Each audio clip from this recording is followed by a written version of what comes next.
My stepsister destroyed my Harvard acceptance letter so she'd be the only Ivy Leaguer in the family. I found the shredded pieces in her desk drawer while looking for a stapler. She'd been consoling me for months about my rejection while knowing exactly why I never heard back. 3 months later, I got a call from Harvard asking why I hadn't responded to their acceptance. I didn't confront her immediately. Instead, I smiled, kept my mouth shut, and executed the perfect plan. Now she's standing in the Princeton dorm she bragged about for months, watching me on her parents' iPad during my Harvard campus tour, and the look on her face was worth every second of waiting. It all started when our parents got married 5 years ago. My dad met Brooke's mom, Diane, at some charity gala in Boston. They had one of those whirlwind romances straight out of a Hallmark movie, dating for 4 months before deciding that blending our families was an excellent idea. I was 13, Brooke was 14, and neither of us was particularly thrilled about suddenly having a sister. From day one, Brooke made it clear that this was a competition, not a sisterhood. Our first family dinner ended with her casually mentioning that she was first in her class and on track to be valedictorian. Her mom beamed while my dad nodded politely, not quite understanding that this was Brooke establishing dominance. I didn't mind at first. I was doing just fine academically, but I wasn't gunning for class-ranking supremacy. I had my debate team and was actually enjoying high school without turning it into Olympic-level academic warfare. Things stayed relatively civil until junior year when college applications loomed on the horizon. Suddenly, every conversation at dinner involved Brooke's college visits, her SAT prep, her extracurriculars strategically chosen to impress Ivy League admissions officers. My dad started getting concerned that I wasn't thinking ahead like Brooke. He didn't understand that I'd been quietly working toward my goals without turning them into nightly announcements. The college application season was brutal. Brooke applied to all 8 Ivy League schools plus Stanford, MIT, and a few safety schools that were only slightly less prestigious. She color-coded spreadsheets tracking application deadlines and created elaborate rituals around submitting each one. I applied to 7 schools, including Harvard, Princeton, and Northwestern. I didn't tell anyone about Harvard. It was my dream school, but I didn't want to deal with Brooke's inevitable comparisons or subtle digs about my chances. When acceptances started rolling in, Brooke got into Princeton early decision. Our house transformed into Princeton headquarters overnight. Diane ordered Princeton merch for everyone. Sweatshirts, coffee mugs, even Princeton-themed napkins for dinner. My dad, trying to be supportive, wore his Princeton Dad t-shirt to weekend barbecues. Meanwhile, I waited for my letters. April 1st arrived, decision day for most elite schools. I was accepted to Northwestern and waitlisted at Princeton. Harvard's decision was supposed to come that day too, but nothing appeared in my inbox. I refreshed my email constantly, checked my application portal, even called the admissions office. But they just said decisions were still being released in batches. Days passed, then weeks. Nothing from Harvard. Brooke was surprisingly supportive. Harvard's notoriously unpredictable, she said, patting my shoulder while wearing her Princeton hoodie. They probably had too many qualified applicants this year. It doesn't mean you're not smart. Her sympathy felt genuine, and for once I believed we were having a real sisterly moment. By June, I'd accepted Northwestern's offer, put down my deposit, and joined the class Facebook group. I was disappointed about Harvard, but Northwestern was an excellent school. I was moving forward. Then came the call that changed everything.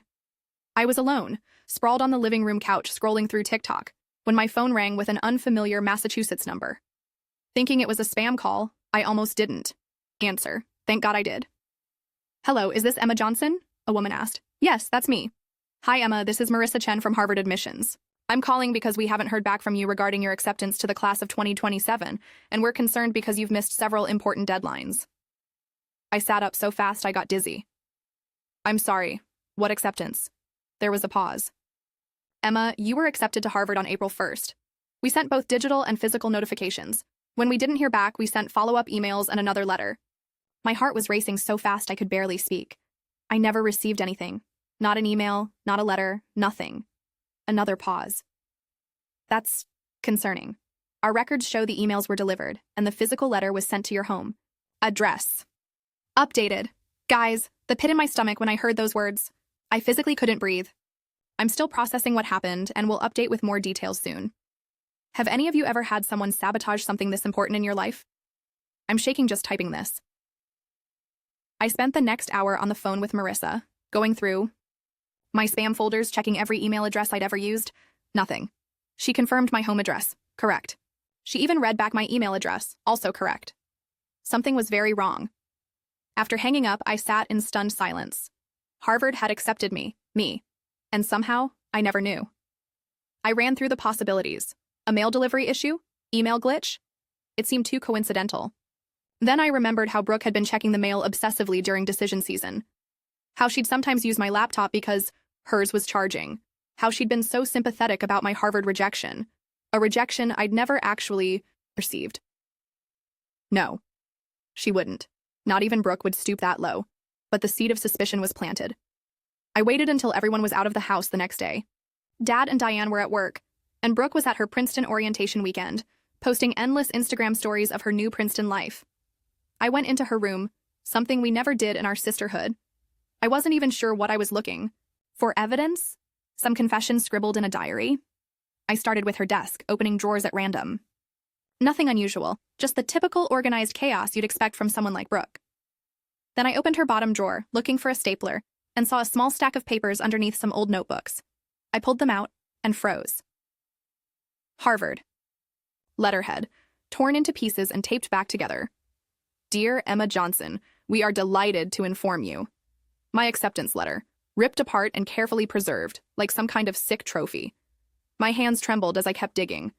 In the same drawer was a printed screenshot showing my Harvard applicant portal, my status clearly showing accepted, and a folder containing copies of follow-up emails from Harvard, all addressed to me. Each one printed, each one with my email address visible. She'd intercepted everything. The physical mail was easy enough. She just took it before I saw it. But my emails? She must have accessed my account somehow. I checked my email settings on my phone and found an unknown forwarding address added to my account. Every email containing Harvard had been automatically forwarded to an account I didn't recognize, then marked as read and sent to trash. The methodical nature of it was what horrified me the most. This wasn't an impulsive act of jealousy. This was calculated, sustained deception over months. And for what? So she could be the only Ivy Leaguer in our family? So she wouldn't have to share the spotlight? I took photos of everything, carefully, replaced the papers exactly how I'd found them, and walked out of her room in a daze. I needed to think. My instinct was to confront her immediately, to call her at Princeton orientation and scream until my lungs gave out. But something stopped. Me. If I'd learned anything from debate team, it was that emotional reactions rarely yield the best results. Instead, I called Harvard back. I explained the situation in clinical terms. Family member intercepted communications, evidence discovered, immediate assistance needed. Marissa was shocked but promised to escalate the situation to the admissions director. This is highly unusual, she said, but not unprecedented. Believe it or not, we've dealt with similar cases of family sabotage. Within 24 hours, I was on a Zoom call with Harvard's admissions director, Dr. Philip Thornton, and their legal counsel. I showed them the photos I'd taken, forwarded the emails that had been deleted from my account, and explained the entire situation. Dr. Thornton's face remained professionally neutral, but the disgust in his eyes was evident. Given these extraordinary circumstances, he said, we want to assure you that your place at Harvard is still available. We'll need to work quickly to get you caught up on housing assignments, orientation, and financial aid, but we're committed to making this right. The relief was overwhelming.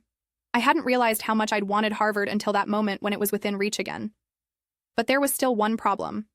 I've already put down a non-refundable deposit at Northwestern, I explained, and I'm not sure my parents can afford Harvard without financial aid, which I've probably missed the deadline for. Dr. Thornton smiled for the first time. Let us worry about that. This situation qualifies for our extraordinary circumstances protocol. We'll be in touch with Northwestern and we'll expedite a financial aid review. In cases like these, we typically offer significant institutional support. I ended the call feeling like I could breathe again. Harvard was still possible, but what about Brooke? I still hadn't decided how to handle her. The answer came to me that night as I lay in bed, scrolling through her Instagram. There she was, posing in front of Princeton's iconic Nassau Hall, hashtags galore, Princeton bound, Ivy League, dream come true.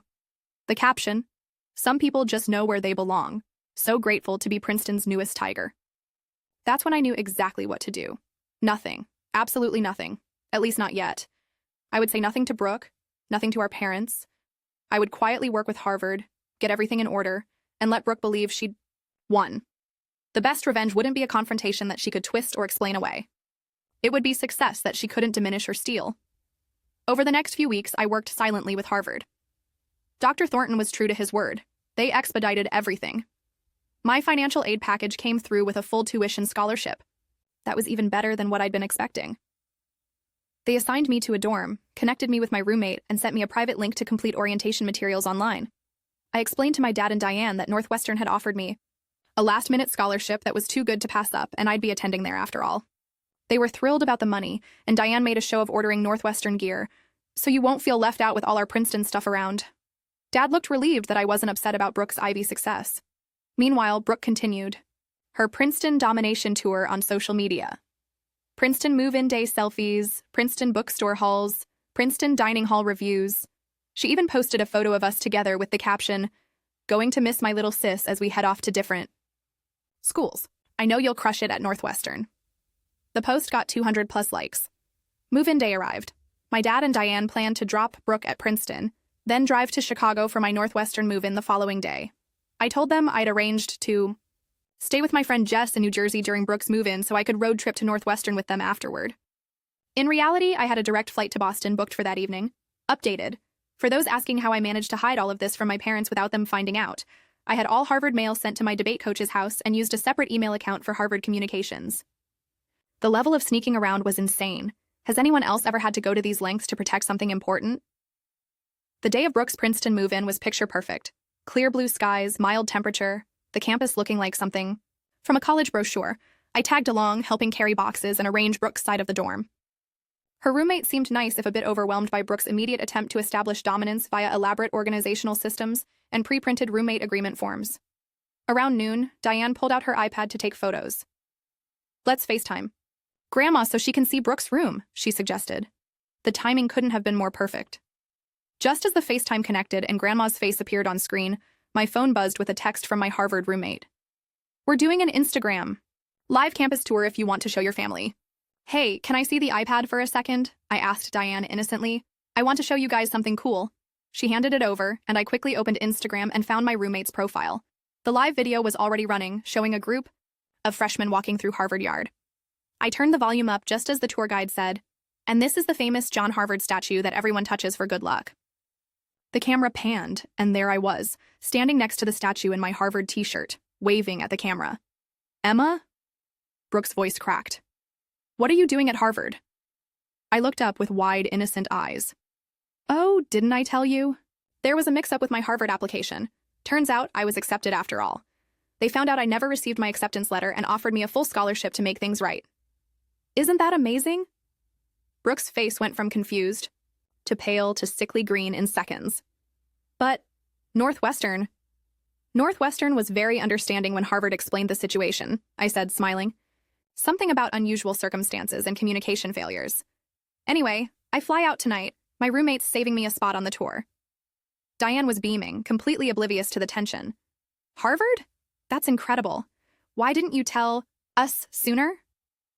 "I wanted it to be a surprise," I said, still looking directly at Brooke. "I know how special the Ivy League is to our family." But, Brooke stammered. "How did they find out?"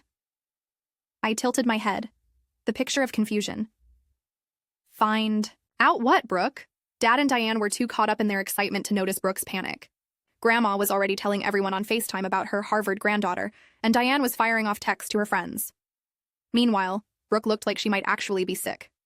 "Can we talk?" she hissed, grabbing my arm. Privately, we stepped into the dorm bathroom, the one place without an audience. As soon as the door closed, she turned on me.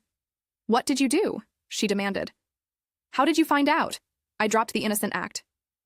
"I found the letter, Brooke, and the emails. All of it." She crossed her arms defensively. "I don't know what you're talking about." "Drop the act," I said, keeping my voice perfectly calm. "I have photos of everything. The torn letter you taped back together, the email forwarding rule you set up. All of it. Harvard has copies too." Her face crumpled. "You weren't supposed to find out." "That was the plan, wasn't it? Make sure I never knew I got into Harvard? Let me think I was rejected so you could be the family's only Ivy League success story?" She didn't deny it. "You don't understand what it's like," she whispered. "You get everything so easily. Good grades, friends, Dad's attention. Harvard was supposed to be mine." I stared at her in disbelief. "You got into Princeton. Most people would kill for that. But that wasn't enough. You had to make sure I didn't get Harvard too?" "Are you going to tell them?" she asked, jerking her head toward the door where our parents were still celebrating my news. I considered it. I'd thought about this moment for weeks. The satisfaction of watching Brooke's carefully constructed image crumble as our parents learned what she'd done. But looking at her now, panic evident in her eyes, I realized something. The fear of being exposed was punishment enough. For someone like Brooke, whose entire identity was built on being perfect, the constant dread of exposure would be worse than the exposure itself. No, I said finally, I'm not going to tell them. Relief flooded her face, quickly replaced by suspicion. Why not? Because unlike you, I don't need to tear someone else down to succeed. I moved toward the door. But, Brooke, if you ever try anything like this again, with me or anyone else, those photos go straight to Mom and Dad. And Dr. Thornton at Harvard Admissions mentioned that Princeton might be very interested to learn about the character of their newest student. The threat hung in the air between us. I didn't wait for her response, just walked out to rejoin the celebration, leaving her alone with the knowledge that I could destroy her reputation with a single email. The rest of the move-in day passed in a blur of excitement about my Harvard news and Brooke's increasingly desperate attempts to reclaim attention. She mentioned her Princeton scholarship 3 separate times. No one cared. They were too busy, asking me about Harvard. That evening, as I prepared to leave for my flight, Dad pulled me aside. "I'm so proud of you," he said, hugging me tightly. "Not just for Harvard, but for how you've handled everything. No jealousy, no competition with your sister. That says a lot about your character. If he only knew." I started at Harvard the next day, moving into my dorm with the help of my roommate's parents since mine were still at Princeton. My roommate Aisha was amazing. Brilliant, funny, and refreshingly drama-free after years of living with Brooke's mind games. My classes were challenging in the best way, and I quickly found my place in several student organizations. 2 weeks into the semester, I got a text from Brooke. "I'm sorry." Just that. No explanation, no excuse. Part of me wanted to ignore it. But another part, the part that still hoped for some kind of actual sisterhood, wrote back, "I know. We haven't discussed it since. Our relationship is still strained, but there's a new undertone to our interactions. A mutual understanding that boundaries have been established and lines have been drawn. When we're both home for holidays, we're civil, even occasionally friendly." She doesn't mention Princeton much anymore. As for me, I'm thriving at Harvard. I started a student support group called First Generation Family Scholars for students who face unique challenges from family members unfamiliar with or hostile to higher education, including those who've experienced what I now know to call academic sabotage. The group has grown to over 50 members, and we've worked with the administration to implement safeguards for vulnerable students. Sometimes I wonder if I should have exposed Brooke to our parents. But watching her constantly looking over her shoulder, wondering if today is the day I decide to tell them, is its own kind of justice. She lives knowing that her perfect image exists only because I allow it to. And that knowledge has changed. Made her quieter, humbler, less quick to boast or belittle. Last month, she called to tell me she's switching majors from finance to education. "I think I want to work with at-risk kids," she said, sounding more genuine than I'd heard her in years. "Help them navigate the system, you know? I don't know if it's genuine growth or just an attempt to redeem herself in my eyes. Either way, it's a start." Updated. I'm overwhelmed by all your comments and support. Many have asked if I'll ever tell our parents the truth about what happened. Honestly, I'm not sure. Part of me thinks they deserve to know who their daughter really is.